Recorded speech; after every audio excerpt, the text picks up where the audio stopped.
And now, last but certainly not least, the NFL approved the new overtime rule that allows both teams to get a possession in the postseason in overtime. And there's a lot of hate, there's a lot of love. We are going to be diving into this thing first here on the show because really, this is huge news, a big time change in the NFL coming in the postseason. Now we are going to see both teams possess the ball. Gentlemen, Aaron, start with you.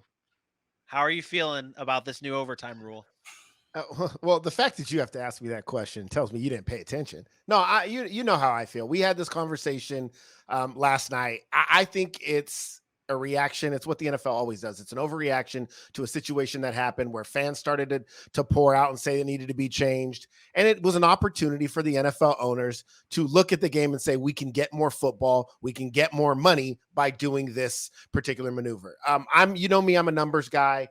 Um, it's funny to me how we want to place this importance on the playoffs all of a sudden now when all the rules have been the same. The fact of the matter is, I'm going to give you three numbers and then 2 points, and I'll be done with my overtime talk. You know I don't like it. 18% of regular season overtime games since the rule change in 2010. 18%, the first team that got the ball scored a touchdown.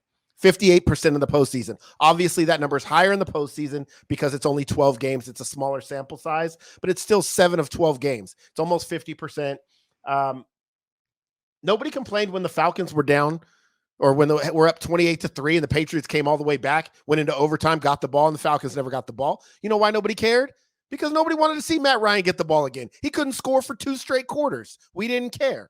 Nobody cared when Cincinnati stopped Kansas City a week after the Josh Allen game. Nobody cared when Tim Tebow threw an 80-yard pass to Demaryius Thomas. Nobody cared when Tom Brady, the GOAT, drove down the field and beat Patrick Mahomes when he was still kind of this new quarterback.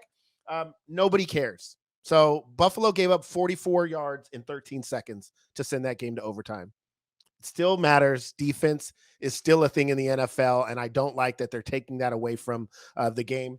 And I think it's a sentiment across the NFL for defensive players. If you looked at Twitter, defenses were upset.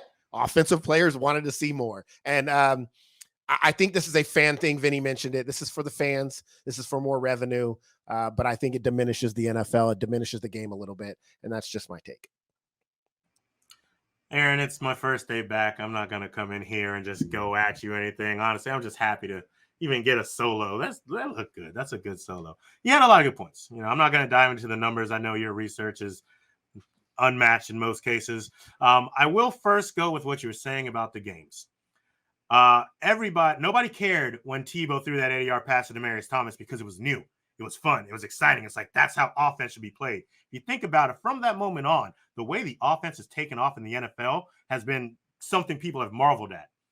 With Kansas City and Tom Brady, a lot of people cared. To me, that's when I remember that was the first time people started talking about this rule because you wanted to see a guy like Patrick Mahomes, who had just had an MVP season, thrown for 50 touchdowns, get the ball back and see what he could do against the GOAT Tom Brady. That started that Tom Brady baby GOAT rivalry. The Cincinnati game, that's where people were like, well, this is how it should be played. Everyone talking about last week when Josh Allen didn't get the ball back, look what Cincinnati did. That was said on multiple fronts. So I think you hit on some. I think you missed on some there.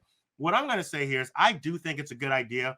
I understand that if you're going to do it, go all the way. The postseason only is a little wishy-washy. But as we alluded to, if they decide to do that and it works, then they will probably extend it into the league. I think about it this way because football is one of the only sports where it is on one side at that point in time. You know, in basketball, the guys playing offense are playing defense. In hockey, for the most part, the guys playing offense are playing defense. In baseball, they don't get it over when the top of the inning's out. They still get the bottom end if the other team is up. In football, the offense is on the field. The defense is on the field. If the defense messes up, the offense had nothing to do with that. And when you're talking about a championship on the line, I don't mind that the other team at least gets an opportunity. I like the fact that they didn't want to go back-to-back and sudden death happens immediately. That's how I think it should have been. But the fact that both offenses get a chance to protect their shot at a trophy because they made it to the playoffs, I'm okay with that.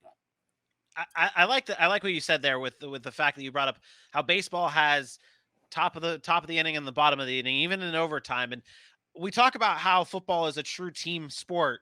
Well, this is a true team thing here where you're allowing both sides of the ball to get a chance to win or lose you that football game here. I like this discussion. We'll have to table this discussion for maybe Friday's show, Fun and Games Friday. We'll have a little bit of a debate segment. I guess you're going to have to tune in and find out Friday at 8 p.m. Eastern time right here on Facebook, YouTube, and Twitter. And, of course, Belly Up Sports TV.